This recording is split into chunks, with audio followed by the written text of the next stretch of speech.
Hi, Janelle Schaefer here with Sheep Hill Herbs. Welcome to my channel. Welcome to another video.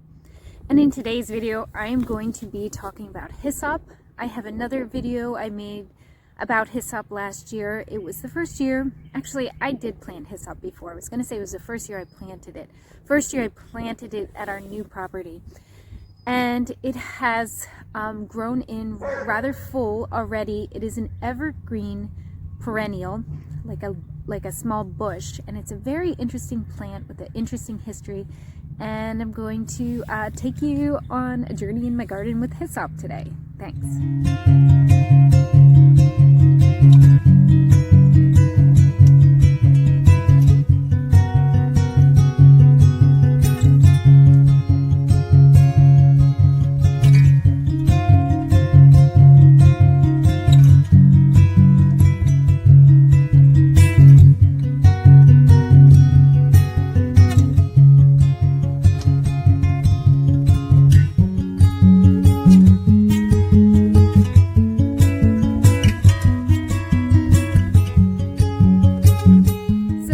Subscribe, hit the bell button, hit the like button, and leave a comment down below. Say hi, let me know what your favorite herb is, just something. I like to respond to comments and meet the people who come and watch my videos. So in just a second, I'm going to turn this camera around and show you my plant for identification. I'm going to talk. So here is my hyssop bush, and it really is a bush. When I planted it last year, it was like one little kind of thing I bought at a nursery. I did not start this from seed. It is a very beautiful plant, and I want to just show you some of its identifying features. So the stem is kind of square-like rather than rounded. It has like flat sides, and then the leaves are flat. So it has kind of this like, I want to say feathery. It's like a really nice kind of feathery feel and look. It's similar in appearance to rosemary, but rosemary is, the leaves are much skinnier, but it just kind of reminds me of rosemary. Now, this plant is a perennial, so it really didn't even die in the winter. I'm just going to pull off this one piece that is dead. It remained green in the winter time. So it is an evergreen, which I think is really fabulous and really neat, because most of the herbs do die back. And I am in, I don't know, where am I? I'm in Pennsylvania, USA. I'm not sure which zone that is, but we get cold winters. So this plant filled out really nice, and it's going to only get bigger and bigger. In fact, I'm going to have to really pull back the weeds, my other herbs, my weed herbs, and give this a lot of room to grow. So what I'm looking for right now is there are some brown stems that don't have growth all the way up, like this one, and I want to go to where the growth is and trim this back, because you don't want to have dead parts on your plants, so you want to trim that. This will bloom a nice purpley blue, really pretty flower. So like most plants in the springtime, they are not quite flowering yet, and unless you know what it is, it's good to have someone help you with identification. It has its own unique, very kind of like minty-ish, rosemary-ish, tarragon-ish flavor. It's definitely hyssop, definitely unique to hyssop.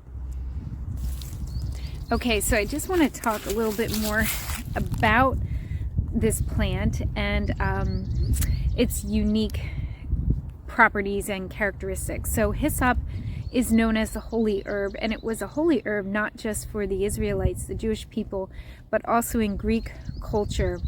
And it makes me ask the question, why is this plant a holy herb? Why is this considered holy, whereas dandelion not holy?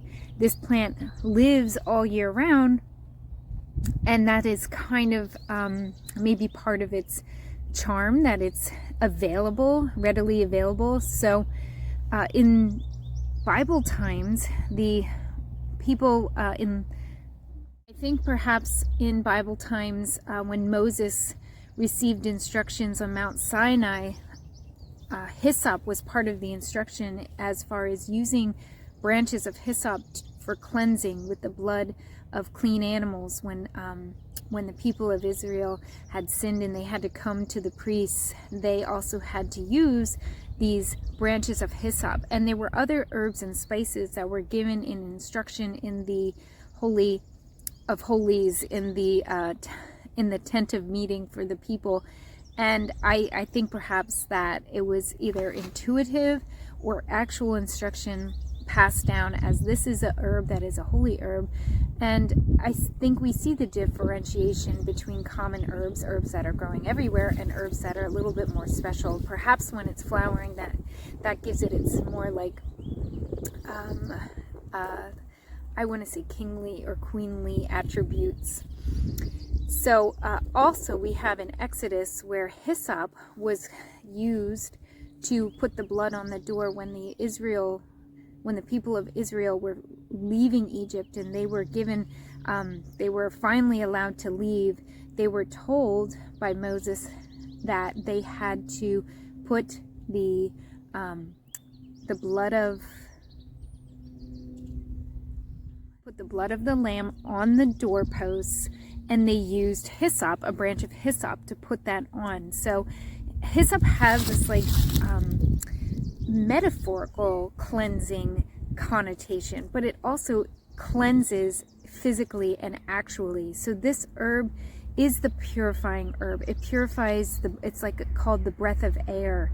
So if you have any of these lingering kind of chest colds, chest mucus, phlegm, drinking hyssop tea regularly is going to loosen it and expel that mucus. It's called an expectorant. So going back to the plant, I'll just keep talking just so you can see the plant a little bit longer.